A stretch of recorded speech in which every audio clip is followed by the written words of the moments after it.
सहनाववतु सहनौ भुनक्तु सह वीर्यं कर्वावहे तेजस्विनावधीतमस्तु मा विद्विषावहे।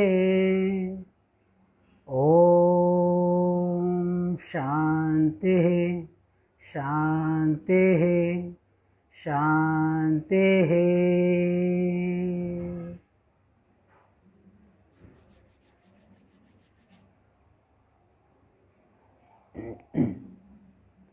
नमस्कार, मैं हूँ श्याम योगी और आज आपको कुछ योग के बारे में बातें शेयर करना चाहता हूँ कि योग क्या है।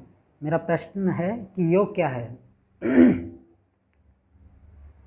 तो एक सूत्र के अनुसार बताऊंगा कि योगस्य चित्त वृत्ति निरोध है। चित्त की वृत्तियों को कंट्रोल करना ही योग है, ऐसा महर्षि पतंजलि जी ने कहा है कि योगस्य चित्त वृत्ति निरोध है। चित्त की वृत्तियों को कंट्रोल करना ही योग है। अब आप सोचेंगे चित्त क्या है। चित्त मन बुद्धि अहंकार तीनों से मिलकर बना है। मन बुद्धि अहंकार तीनों से मिलकर चित्त बना है। और वृत्तियां हैं, वो जो उसके विचार हैं वो हमारी वृत्तियां हैं। वृत्तियां हमारी निगेटिव पॉजिटिव दोनों धाराओं में बहती हैं। वृत्तय पंचतय क्लिष्ट अक्लिष्ट, इस तरह से। तो योग से चित्त वृत्ति निरोध है। चित्त की वृत्तियों को कंट्रोल करना ही योग है, यानी कि आपका चंचल मन है उसको शांत करना ही योग है। और भगवत गीता में कहा है योग कर्मसु कौशलम, अपने कर्मों को कुशलतापूर्वक करते जाना ही योग है। इस तरह से योग की बहुत सारी व्याख्याएं हैं। योग बहुत ऊंची चीज़ है दोस्तों, हमें करना चाहिए, रोजाना करना चाहिए और इसका प्रचार भी करना चाहिए।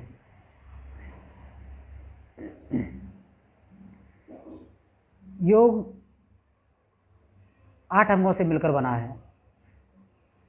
यम, नियम, आसन, प्राणायाम, प्रत्याहार, धारणा, ध्यान एंड समाधि, यानी कि 8 अंग हो गए। यम, नियम, आसन, प्राणायाम, प्रत्याहार, धारणा, ध्यान, समाधि, 8 अंगों से मिलकर बना है। इसमें 4 अंग हैं बाह्यम अंग, बहिरंग बोलते हैं जिन्हें, यम, नियम, आसन और प्राणायाम। धारणा, ध्यान, समाधि ये आंतरिक अंग हैं, यानी राजयोग। तो ये यम नियम क्या है? ये बहुत बड़े तप हैं। हमें यम नियम को फॉलो करना चाहिए। कैसे करेंगे? यम नियम है क्या उसके बारे में जानेंगे नहीं तो आप फॉलो कैसे करेंगे? यम है शौच, संतोष, तप, स्वाध्याय, ईश्वर प्रणिधान। नियम है ये शौच, संतोष, तप, स्वाध्याय, ईश्वर प्रणिधान। यम है अहिंसा, सत्य, अस्तेय, ब्रह्मचर्य, अपरिग्रह। तो इनके मीनिंग तो आपको पता ही होगा कि अहिंसा मतलब किसी को शारीरिक, मानसिक, आध्यात्मिक चोट न पहुंचाना, किसी को पीड़ा न देना। सत्य, कभी झूठ न बोलना, जो देखा है सुना है वही कहना। सत्य सत्य होता है, सबको मालूम है। अहिंसा, सत्य, अस्तेय, अस्तेय मतलब किसी की चोरी न करना, किसी के काम की, किसी के समय की, किसी की वस्तु की चोरी न करना अस्तेय है। ब्रह्मचर्य, ब्रह्मचर्य में बहुत सारी बातें आ जाती हैं। आप किसी को गाली देते हैं, वो भी ब्रह्मचर्य के खिलाफ है। हमें किसी को गाली नहीं देना है, किसी को कटु शब्द नहीं बोलना है, किसी स्त्री को या किसी की बहन बेटी को गलत निगाह से, गलत तरीके से सोचना भी पाप है, नहीं करना चाहिए। लेकिन कलयुग है, कलयुग में देखना पाप नहीं है, लेकिन करना और सोचना तो पाप है। सोचना नहीं चाहिए। आपकी आत्मा गवाही देती है कि ये नहीं करना चाहिए तो नहीं करना चाहिए। आत्मा की बात सुनना चाहिए। आत्मा हमेशा सत्य बोलती है। अपरिग्रह, अधिक का लालच न करना, जितना है उतने में संतुष्ट रहना, ये हमारे यम हो गए। ये किसी तप से कम नहीं। अब नियम, नियम है शौच, संतोष, तप, स्वाध्याय, ईश्वर प्रणिधान। शौच मतलब शारीरिक सफाई ही नहीं है शौच, मानसिक सफाई। आपकी जो सोच है, लोगों के प्रति सोचने का नज़रिया है, वो पवित्र और साफ होना चाहिए। संतोष, संतोषी सदा सुखी, हमेशा मन में संतोष रखना चाहिए कि जाई विधि राखे राम ताई विधि रहिए, जहाँ हैं जैसे हैं स्वस्थ रहिए और खुश रहिए, यह है संतोष। तप, तप होता है कि आप समाज के लिए आप निस्वार्थ भाव से कार्य कर रहे हैं, अपने परिवार की देखभाल कर रहे हैं, अपने बीवी बच्चों के प्रति अपना उत्तरदायित्व निभा रहे हैं ठीक से, तो आप तप कर रहे हैं। तप में आप रोज़ाना योग साधना कर सकते हैं, पूजा पाठ कर सकते हैं, अच्छे कर्म, ये सब तप के अंदर आते हैं। स्वाध्याय, स्वाध्याय होता है कि अच्छी पुस्तकें पढ़ना, ग्रंथ पढ़ना और स्वयं का अध्ययन करना। मैं कौन हूँ, कहाँ से आया हूँ, मेरा उद्देश्य क्या है, मैं कहाँ जा रहा हूँ और आगे कहाँ जाना है, मेरी यात्रा क्या है, मेरा लक्ष्य क्या है, यह है स्वाध्याय। हर प्रश्न अपने आप में खोजना, कोई मुझसे क्यों जलता है, मुझ में ये कमी क्यों है, अपने आप के बारे में अपनी कमियां ढूंढना ही स्वाध्याय है। ईश्वर प्रणिधान, ईश्वर प्रणिधान होता है कि अपने ईश्वरी परमात्मा के प्रति पूर्ण रूप से समर्पित हो जाना। हे प्रभु, अब आप ही हो, आप ही हमारी रक्षा करो, इस कोरोना नाम की बीमारी से आप ही हमें बचा सकते हैं। हम आपकी पूजा करेंगे, हमारा देश, समाज, समस्त संसार इससे, इस दुख से निवारण कर सके, इससे पार हो सके, ये सिर्फ आप ही कर सकते हैं। यह है ईश्वर प्रणिधान कि आप ही हो, मुझे डरने की ज़रूरत नहीं है, मैं गलत करूँगा नहीं, सारे नियम फॉलो करूँगा जो भी बताए हैं, लेकिन आप हमारे परिवार की, हमारे समाज की, हमारे देश की रक्षा करेंगे। इस तरह से आप समस्त जीवों के बारे में, पेड़ के बारे में, पक्षियों के बारे में, पशु जीव जंतु जितने भी हैं सबके बारे में सोचना, ये बहुत बड़ा पुण्य का काम है, बहुत अच्छी सोच है, हमें यही करना चाहिए। अब योग के 8 अंग हैं, उसमें से मैंने बताए यम नियम, ये हो गए आसन, प्राणायाम, प्रत्याहार, धारणा, ध्यान एंड समाधि। आसन प्राणायाम है, ये हमारी बाह्य बॉडी को मजबूत करते हैं, स्ट्रॉन्ग बनाते हैं, तो हमें आसन प्राणायाम डेली करना चाहिए। अपनी बॉडी फिट रहेगी तो हम समाज को फिट रख सकते हैं, समाज के प्रति अच्छा काम कर सकते हैं, लोगों की सेवा कर सकते हैं। प्रत्याहार, प्रत्याहार बीच की दहलीज है कि हम अपनी इंद्रियों को कंट्रोल कर सकें।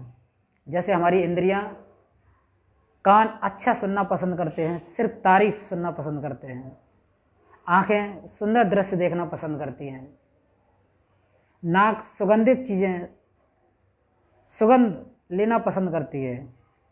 ये जो इंद्रियां हैं हमारी, आँख कान नाक पांचों, इनको अंतर्मुखी करना ही प्रत्याहार है।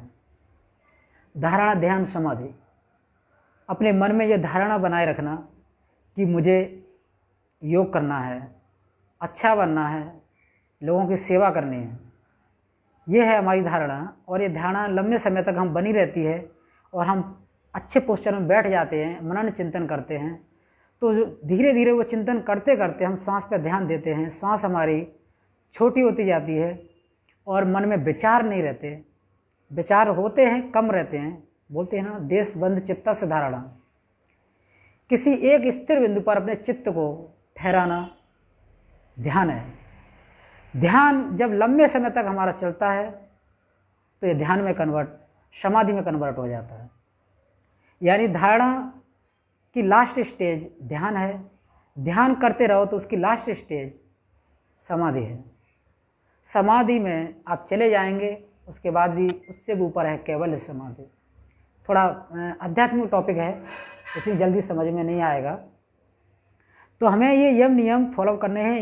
ये योग के 8 अंग हैं, तो इन 8 अंगों को हमें ठीक से फॉलो करना है और नियमित पूजा पाठ करना है, समाज के लोगों की सेवा करना है। ये 8 अंग हमें यही सिखाते हैं कि अपना ध्यान रखना है और समाज का ध्यान रखना है, अपना कल्याण करना है और लोगों का भला करना है। 8 अंगों से मिलकर योग बना है, तो आप समझ सकते हैं कि योग में कितनी ताकत है। तो हमें ये ऐसा योग करना चाहिए। योग कब करना चाहिए, योग किसे करना चाहिए? पहला प्रश्न, ये तीसरा प्रश्न मैं लेता हूँ, योग किसे करना चाहिए? योग वृद्ध, बहुत ज़्यादा बूढ़े हैं वो भी कर सकते हैं, बच्चे भी कर सकते हैं, जवान वो भी कर सकते हैं, जो ताकतवर है, कमज़ोर हैं, सभी लोग कर सकते हैं। सभी जाति, सभी धर्म के लोग योग को कर सकते हैं। योग सबके लिए है, हमें सबको करना चाहिए।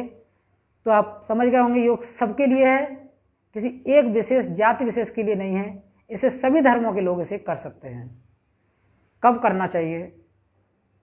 योग हमें सुबह ब्रह्म मुहूर्त में करना चाहिए। सुबह सूर्योदय से पहले करेंगे तो अच्छी बात है, नहा धो के करें तो और अच्छी बात है, क्योंकि हम नहा धोने के बाद जब मंत्र का उच्चारण करेंगे तो थोड़ा मंत्र का प्रभाव हमारे ऊपर पड़ेगा। तो सुबह करना चाहिए। अगर सुबह टाइम नहीं है तो शाम के टाइम कर सकते हैं, लेकिन पेट खाली होना चाहिए। खाली पेट करें और प्रॉपर 1 घंटा नहीं तो आधा घंटा करें योग। किसी से आप सीख नहीं पा रहे हैं तो खुद से यूट्यूब से अच्छे योग टीचरों से उनको फॉलो कीजिए, थोड़ा थोड़ा करके सीखिए और आप अच्छा सीख जाएंगे और बेहतर योग कर पाएंगे। अपनी अच्छी लाइफ जीने के लिए स्वस्थ रहें, मस्त रहें। नमस्कार।